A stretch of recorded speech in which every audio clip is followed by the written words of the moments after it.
Doon naman goy nag-circulate karon nga istorya nga makabalik kuno si dismiss Mayor Mike Rama sa Cebu City Hall karong buwana. Ambot kung unsa kini katinuod nga makabalik si Rama sa Cebu City Hall. Basta kay ang istorya giingong gipaboran kuno sa Supreme Court ang kaso nga giatubang ni Mike Rama mga kabombo. Buot pasabot nga na-reverse kuno, giingong na-reverse kuno ang desisyon sa ombudsman. Nagpapriskon man to si Mike Rama sa nakalabay nga adlaw, unya wala man to siya nagisgot mahitungod sa iyang gipangayo nga pabor sa Supreme Court. Nagisgot naman to si Mike Rama about sa sinulog nga wala siya gipa-appeal sa mga meeting o nagisgot punto ang na-dismiss nga mayor nga iyang ipadisbar si Cebu City Mayor Raymond Garcia tungod kay milingkod kini pagka-mayor sa Cebu City.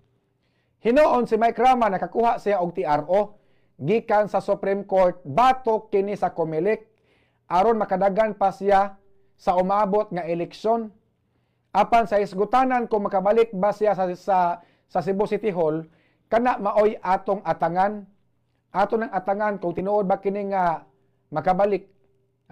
Kung tinuod ba ning mga nanggawas nga istorya nga makabalik kuno si Mike Rama sa Cebu City Hall karong buwana, kay giingong gipaboran kuno sa Korte Suprema ang iyang kaso mga higala. Kung tinuod pa ni nga makabalik si Rama sunod o karong buwana, iya unta ning giapil sa iyang preskon.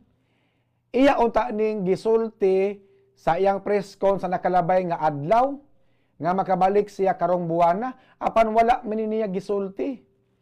Pero dunay mga tao nga naglihok karon nga nipakatap og istorya nga makabalik kuno si Mike Rama. Basin tingali pang pabuhi lang ni sa dugo sa iyang mga supporters. Basin tingali pang pabuhi lang ni sa dugo sa iyang mga financer. Kung ikaw financer ka ni Mike Rama, unya mutabang ka gahatag o campaign machinery, kung panalitan di na makabalik si Mike Rama sa Cebu City Hall, ganahan pa day ka muhatag og financial nga suporta ni Mike Rama? Kung muhatag man gani kag campaign machinery, adto kahatag sa klaro og siguro nga dumadaog nga kandidato aron dili mabutang sa alanganin ang imong negosyo. Kahinumduman nga gihukman sa ombudsman si Mike Rama nga madismiss sa iyang katungdanan tungod sa iyang kaso nga nepotism. Gipagawsan sa ombudsman og perpetual disqualification si Mike Rama, hinungdan nga wa na kini makabalik sa Cebu City Hall. Apan pending pa ang iyang apelasyon ngadto sa Korte Suprema. Bugtong ang Korte Suprema na lang ang paglaom sa na-dismiss nga mayor aron makalingkod kini pagbalik sa pwesto, mga kabombo. Apan kung panalitan dili na ma-reverse ang desisyon sa ombudsman, panalitan dili paboran ang apelasyon ni Mike Rama ngadto sa Supreme Court, mo na gingon nga dili na siya pwede mokupot og pwesto sa gobyerno. Ang kaso ni Mike Rama, ang nakapasuspenso gid ani niya, ang nagguba sa iyang career, sa iyang political career, kato si Inday Diyosa Chongbian.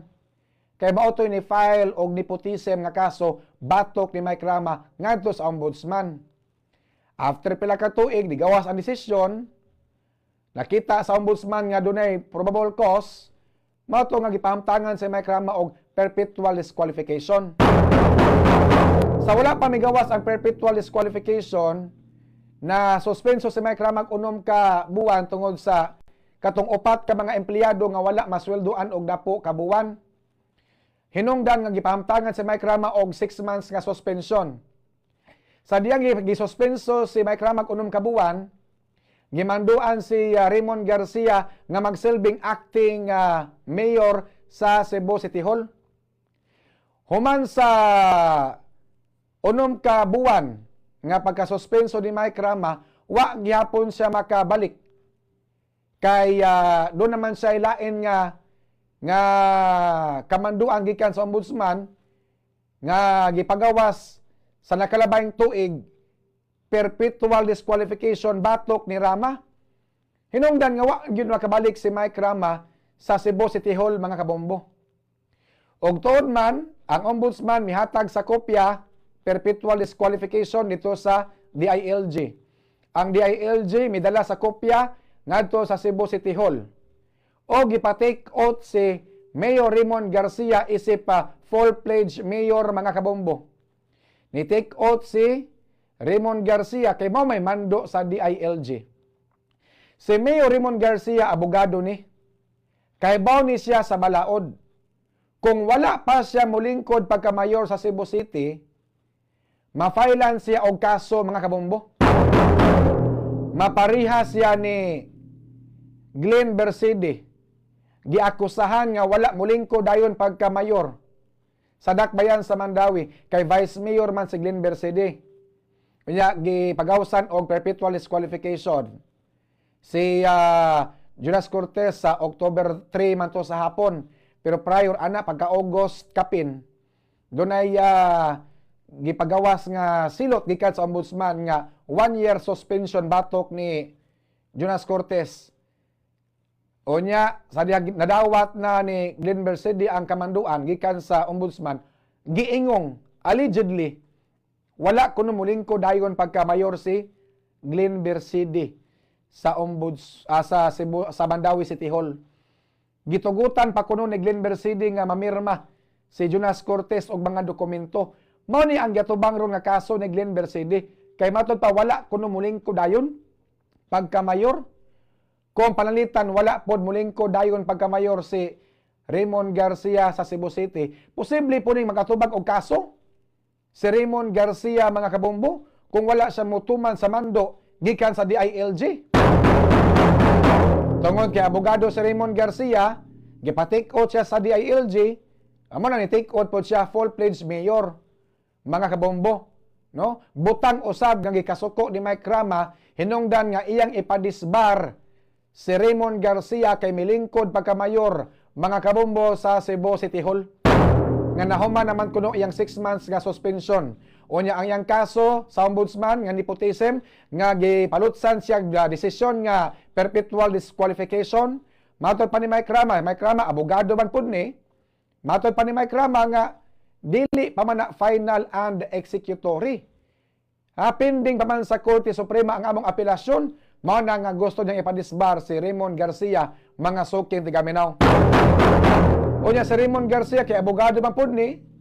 Unya manduan sa DILG nga lingkod diha, i-install ka namo, la take out diha. O kay ang DILG may nagsugo niya, ni take out po si Raymond Garcia, mga suking tigaminaw.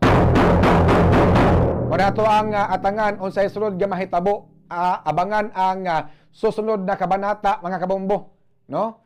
Og unsay sunod nga mahitabo nining dagan sa politika diri sa Cebu City. Kay kung tinuod man gani nga makabalik si Rama sa Cebu City Hall, pagka-aligre, mga kabombo.